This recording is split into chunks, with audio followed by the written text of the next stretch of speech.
Some losses hollow you, not because of what was taken, but because of what never returned. 2 years ago, our daughter vanished after school. No ransom note, no confirmed sightings. Just her backpack tossed in a dumpster, her phone shattered. We mourned, we broke, we tried to move on, but nothing could prepare us for what came through our baby monitor. At 2:13, a whisper, a voice we hadn't heard in over 7, and what she said changed everything. Sophie was 9 when she disappeared. She walked home from school every day, 3 blocks, safe neighborhood. That Tuesday, she never made it past the school gate. Cameras showed her walking out alone, backpack slung, smiling. Then nothing. No footage, no trail, just gone. Police called it a likely abduction. They questioned neighbors, friends, teachers, but no leads, no suspects, no closure. My wife Emily stopped eating. I started drinking. Our son Caleb was born a year later, and though we told ourselves he didn't replace her, the nursery still had butterflies, Sophie's favorite. We bought the baby monitor for peace of mind. Small, portable with audio sensors. It crackled sometimes at night, static mostly, white noise. But on a rainy Sunday morning, the static shifted. Emily shook me awake. Noah, it said her name. I sat up. What? The monitor. It said Sophie. We listened again. Just static. Maybe you were dreaming, I whispered. No, it was her voice. That night, we moved the monitor closer to our bed, just in case. The next night, it happened again. A soft pop. Then static. Then, Mommy. Emily bolted upright. Did you hear that? I did. So clearly, it made my chest hurt. Daddy, it's cold. Emily began to sob. Is this a recording? Is someone messing with us? I checked the receiver. No playback function. No external memory. Just live audio. Help, please. The voice was faint, but familiar. Too familiar. We moved the crib out of the nursery. We couldn't risk Caleb being near whatever it was. But the next night, the monitor clicked on again. Tap. And on the baby monitor screen, the mobile above the crib spun wildly. No fan, no wind, and a soft tapping rhythmic came through. Emily whispered. She used to do that. 3 taps on her wall when she wanted a bedtime story. We both turned pale. We called the police. They sent an officer to check the house, reviewed the monitor, scoffed. Could be a neighbor's radio. Baby monitors pick up interference. But the voice said her name, our names. Grief plays tricks. They left a pamphlet for trauma support. We threw it away. That night, I called Sophie's old number. It had been disconnected for over a year. But instead of a tone, there was a click. Then static. Then her voice. I didn't run away. Emily pulled out Sophie's old memory box. Ribbons, drawings, birthday cards. At the bottom, a small cassette tape, labeled, "For when I'm gone, just in case." We stared at it. We didn't own a tape player anymore. I bought one the next day from a thrift store. Slide the tape in. Her voice filled the room. Hi, Mommy. Hi, Daddy. If you're hearing this, I'm probably being dramatic. I saw something at school. I don't think I was supposed to see it. It's not a person. It's a room. They said if I tell anyone, they'll make me vanish. But I told my friend Ashley, and now she's gone too. We found Ashley's name in an old school yearbook, checked online. She had disappeared 3 weeks before Sophie. Similar case, no leads. I drove to the school, sat in the parking lot, and stared at the maintenance shed Sophie once mentioned in passing. They said not to go behind it, that it was off limits. I walked around it, found a patch of land freshly paved, too clean, no grass growing through the cracks. I called Emily. I think there's something buried here. What? Something or someone. That night we returned with shovels and flashlights. Dug in silence. 6 inches down, the soil changed texture. Clay, artificial fill. Then, a thud. Metal. We unearthed a trapdoor. Locked tight. I used the tire iron. It opened with a creak. A ladder led down into darkness. Emily looked at me, shaking. She's down there. We climbed down. Flashlights sweeping. Walls lined with insulation and soundproof foam. And then, a room. Small, square, crib-sized mattress. A teddy bear missing an eye, Sophie's favorite. On the far wall, names. Scratched with fingernail. Ashley, Sophie, Jenna, Clara, Beth, And below them, 2 words etched in block letters, "We're still here." Some rooms are never meant to be opened. They're buried, hidden, meant to be forgotten. But what do you do when the person you love most whispers to you from beneath the floorboards? When their voice comes through static, begging not to be forgotten, you dig, even if what you find beneath is worse than you imagine. The first thing we saw were the names scratched with trembling hands into the drywall: Ashley, Jenna, Clara, Beth, Sophie, each carved deeper than the last, as if with growing desperation. And beneath them, in a faint whisper of red chalk, "We're still here." Emily dropped to her knees. This is where they kept her. Her fingers brushed the wall, trembling. I walked to the small mattress, moldy, tattered, child-size. A stuffed bear sat at the edge, worn, missing an eye. It was Sophie's. Emily clutched it to her chest. She slept here, alone. For how long? Near the mattress, half buried under dust, lay a small cassette recorder. Emily picked it up with shaking hands. We pressed play. A static hum filled the room. Then, a whisper. Day 12. I think. They don't tell me time. I miss you, Mommy, Daddy. I dream about Caleb, even though he's not born yet. Emily gasped. She knew. They showed me pictures. Told me you'd replace me, but I know you wouldn't. I tried to tell the others, but they stopped talking, one by one. Now I'm alone. The tape clicked off. Silence. In the corner, we spotted another small hatch, barely noticeable in the shadows, padlocked shut, carved into it. Below is worse. Emily hesitated. Should we open it? We can't leave without knowing. I cracked it open with the tire iron. A steep ladder descended into pitch black. The air turned cold. We climbed down, flashlights leading the way, and found rooms. Multiple. All identical. All empty. Except the last one. Inside was a girl, huddled, eyes wide, breathing, alive. She couldn't have been older than 13. Hair matted, arms bruised. When we entered, she flinched, covering her face. Please, no more questions. I won't talk about her again. Emily crouched gently. Sweetheart, we're not here to hurt you. They said if I talk again, I disappear like Sophie did. You knew Sophie? I asked. She nodded slowly. She tried to help us escape. She knew the tunnel. Emily's breath caught. Where is she? The girl trembled. She didn't make it, but her voice stayed. We brought the girl, her name was Clara, up into the original room. She hadn't seen sunlight in over a year. She blinked, then gasped when she saw the wall of names. She added mine. She whispered, "You were here with all of them?" Until they took Ashley, then Jenna, then Sophie. Who took them? I asked. Clara looked at the vent in the corner. Not who, what? The vent led to a narrow corridor. Old wiring, cracked tile, rusted grates. At the end, a sealed metal door. A keypad beside it. Clara stepped forward, typing shakily. 9117. The door hissed. Open. We stepped into a surveillance room. Screens lined the walls. The footage from classrooms, cafeterias, buses. This is how they watched us, Clara whispered. Emily pressed a button. The central screen switched. A room, dark, cold. A girl sitting cross-legged on the floor. Sophie, Emily screamed. That's her. That's our daughter. She's alive. But the date on the screen, live feed, March 2 years ago. This isn't live, I said. It's a recording, but she's talking, Emily whispered. Look her mouth. We turned up the volume. Sophie sat still, speaking slowly. If they're watching this, Mommy, Daddy, I'm sorry. I made them angry. I asked too many questions. But Caleb, tell Caleb he's strong, stronger than me. Emily collapsed to the floor. A door behind the screens opened. Footstep. A man entered. Tall, thin, gray uniform, no name tag. Clara shrank back. That's him, the one they called the keeper. He stopped when he saw us. No surprise, no fear, just disappointment. You weren't supposed to find this. I stepped forward. Where is my daughter? Which one?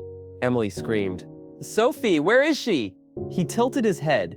She was too curious, too defiant. They said she was a risk. So you killed her? No, not killed. Then what?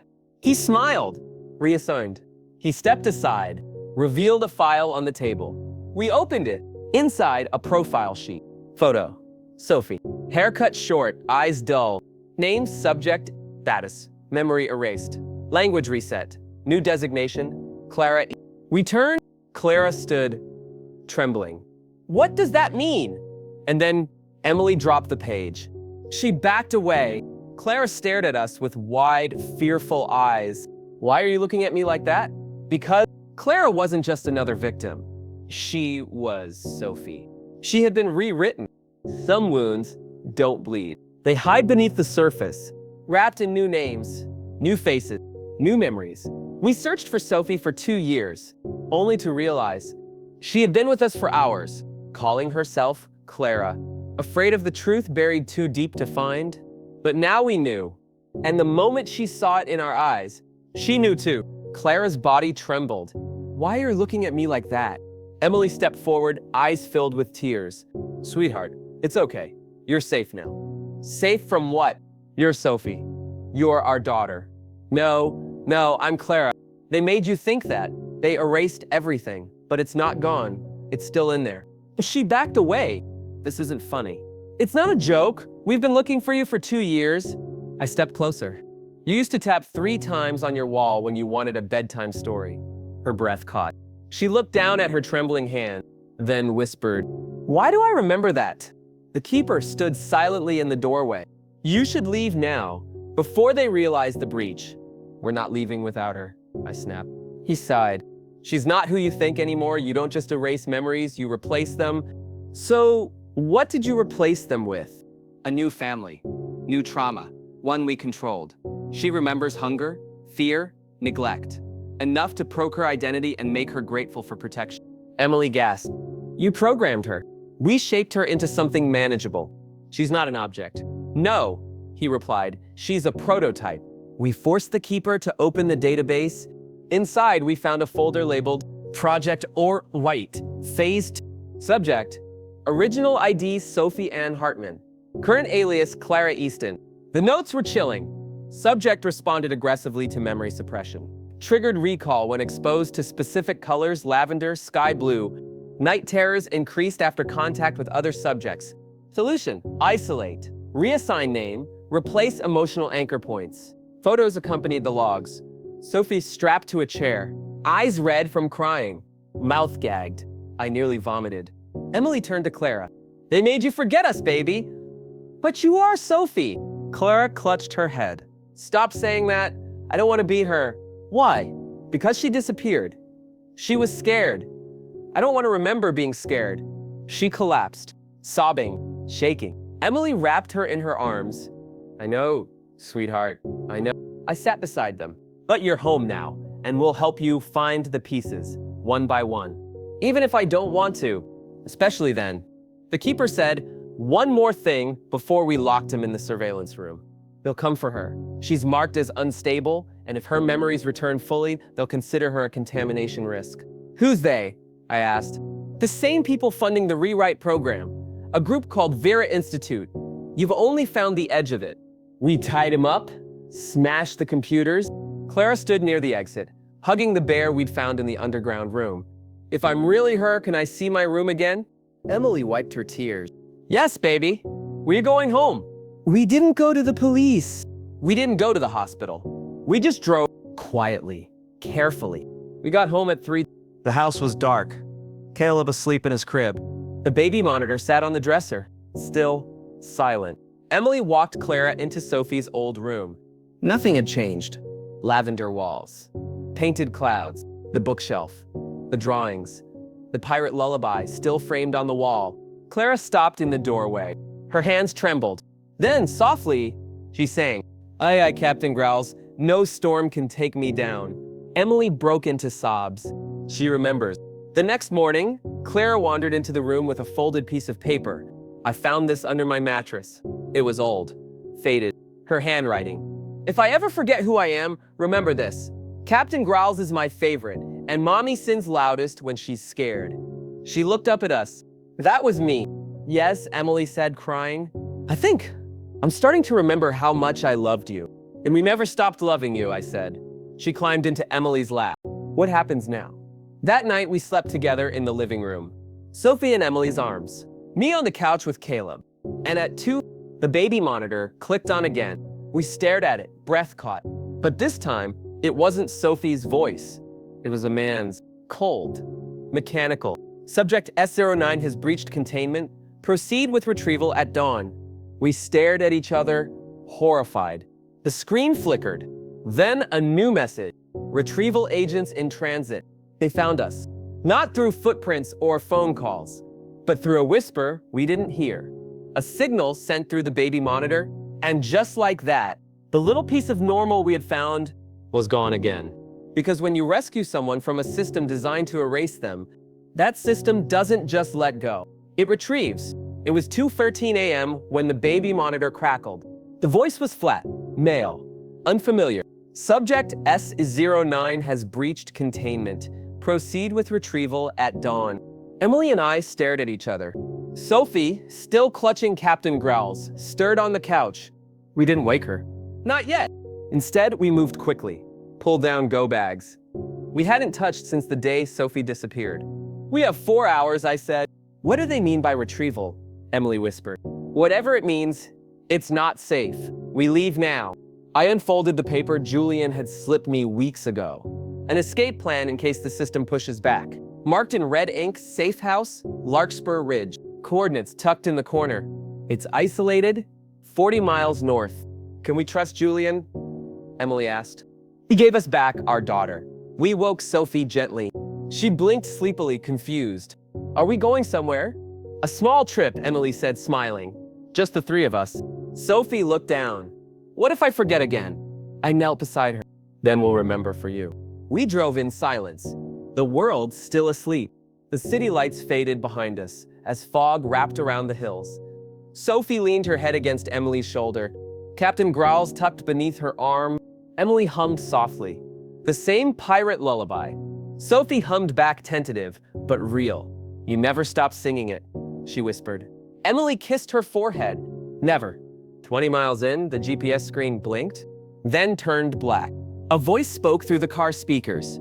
Rerouting. I slammed the brakes. That wasn't me, I said. Emily turned off the engine. They're tracking us. Through what? We left our phones. Sophie looked up, eyes wide. The bear. I turned. What? They put something in Captain Growls. I remember now. They said it was my comfort anchor. I grabbed the stuffed animal and tore open the seam. Inside, a tiny circuit chip with a blinking red light. I crushed it under my boot. We need to go, now. 5 miles from the safe house, a black SUV blocked the road. 2 figures stepped out. Suits, earpieces, no visible weapon, but their posture was rehearsed, controlled, trained. One raised a hand. Mr. Hartman, we're here to assist in returning subject S09 to a secure environment. Emily pulled Sophie closer. She's not a subject. She's our daughter. The agent smiled thinly. Her identity was reassigned for her protection. The current environment is unauthorized. You had no right. You signed it. He handed me a sheet, a forged signature. Mine, next to a date. 3 days after Sophie's disappearance. Emily looked at me in horror. We were grieving. They forged it. They used our silence. Sophie whimpered. They're going to take me again. Emily held her tightly. No, they're not. I scanned the woods beside us. An old hiking trail. Out, now. We bolted into the trees. Branches slashed at our arms. Leaves whipped past our faces. Footsteps echoed behind us. The agents followed, calm, quiet, like hunters. But they didn't know Sophie had walked these woods before. We found a hollow log she used to hide in during camping trips. We ducked inside, held our breath. The footsteps passed. Silence. For now. At dawn, we reached Larkspur Ridge, a weather-worn cabin surrounded by evergreens. Julian stood at the door. You made it. They're following, I said. Then let's make sure they don't find you. Inside, dim lights, reinforced doors, signal jammers. Emily placed Sophie on a couch. Julian handed me a hard drive. Everything I could pull about Project RE White. There's more. Sophie isn't the only one. We'll go public, I said. Expose everything. Then they'll erase you too. Sophie began to cry in her sleep, whimpering, twitching. Julian frowned. What's happening? Emily rushed to her side. Sophie's eyes flew open. They're inside. The memories. They're flooding. What do you see? Emily asked gently. Red doors, a room with mirrors, a woman in white. She called me Reset 9. She shook violently. Julian turned to me. She's triggering. Her brain is remembering faster than it can organize. What do? There's a stabilization chair downstairs. We can anchor her, restore her memories in order. Emily hesitated. Will it hurt her? Only if we don't do it. We carried Sophie down into the basement. Julian strapped her into a padded chair surrounded by flickering monitors. The screen flashed. Identity stabilization protocol ready. Are you ready, sweetheart? Emily whispered. I want to remember, she said softly. Even the bad things. Julian began the sequence. Images flashed, lullabies, school hallways, the bear, the tap tap tap of Sophie's wall. Then, the screen blinked. Red. External override detected. Julian gasped. Someone's forcing a remote reset. They're trying to wipe her again. Can we stop it? I shouted. He froze. We'd need a biometric match to override the command. And then, a voice echoed from the chair. Not Sophie, not ours, but calm. Feminine. Familiar. Override accepted. Dr. Miriam Hartman authenticated. Emily turned pale. That's my mother's name. I stared at the screen. Mother of origin confirmed. Stabilization locked. Emily, I whispered. What? Your mother was part of the project. Some betrayals wear lab coats. They speak softly, promise safety, and leave scars too deep for skin to show. Sophie had been taken, erased, rewritten. And now, just as we tried to bring her home, the woman who gave birth to Emily was trying to take our daughter away. Again, because Emily's mother wasn't just part of Project RE. She helped build it. The room fell silent. The only sound, the mechanical hum of the stabilization chair. The voice echoed from the screen again. Override accepted. Dr. Miriam Hartman authenticated, proceeding with memory wipe in 90 seconds. Emily's breath caught in her throat. My mother is dead. Julian frowned. She was listed as deceased 10 years ago. Lab explosion. It was staged, I said, staring at the monitor. She's alive, and she's watching. Emily stepped forward. Can we stop it? Julian typed frantically. Not from here. The override is hard-coded. The only way to counter it is from her side. Emily clenched her fists. Then connect me to her. Julian bypassed the firewall, using the override ID to establish a secure audio connection. A green light blinked. The speaker clicked. Miriam Hartman. Connected. Emily leaned in. Mom. A pause. Then, Emily. I expected it would be you. Why? Because you always had a soft spot for broken things, including children who weren't supposed to exist. She's not broken. She's mine. She was never yours. She was a variable. Unstable. You weren't supposed to conceive her naturally, and yet, Emily's eyes narrowed. You manipulated everything, even my pregnancy. I ensured genetic diversity. We needed a perfect imprint base. Sophie was born out of necessity. I stepped in. She's not your experiment. Miriam's voice sharpened. Then why does she still respond to the protocol I wrote? The screen now read, memory erasure in 45 seconds. Emily stared at the camera feed. If you really cared about her development, you wouldn't erase her again. She's spiraling, returning too fast. She'll fracture. No, she'll remember. And when she does, what will you do? When she starts screaming in the middle of the night?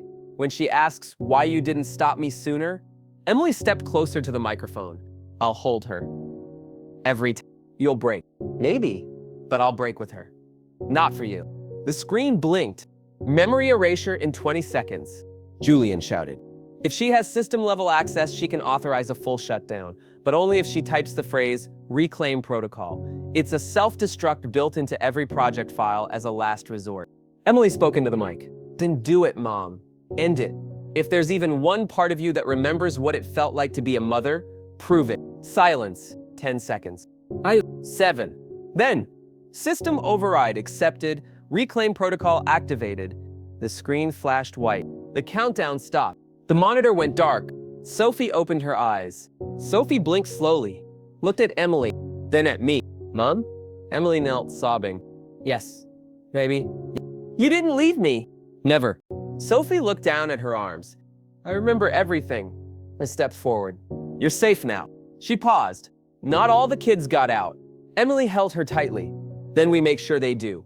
The next morning, we released Julian's files, emails, videos, lab reports, a list of 18 other names, children, dozens reclassified, erased, reassigned. Local news picked it up, then national. Families began to come forward. Some remembered, some refused, some still waited. But the lie was broken. The truth was free. We moved far away, somewhere quiet, a home with soft carpets and strong locks. Sophie started therapy. She still wakes at night sometimes, but she always calls for us, and we always come. She's 12 now. She likes lavender again. Her drawings hang on the fridge. Us together. Captain Growl's always in the corner. Emily started a foundation, the Remember Project, helping other lost kids piece themselves back together. Some memories aren't meant to fade, even when they hurt, because forgetting isn't healing. It's erasing, and healing only begins when we remember the pain together. Sophie was taken from us, twice, but we brought her back. And in doing so, we brought ourselves back too. What if the love you refused to forget was the only thing strong enough to break the system? Moral reflection: the deepest kind of healing doesn't come from wiping pain away, but from remembering who you are through it. And sometimes, the only way to bring someone home is to refuse to let them be rewritten. What did this final chapter teach you about memory, identity, and the cost of unconditional love? Share your thoughts in the comments.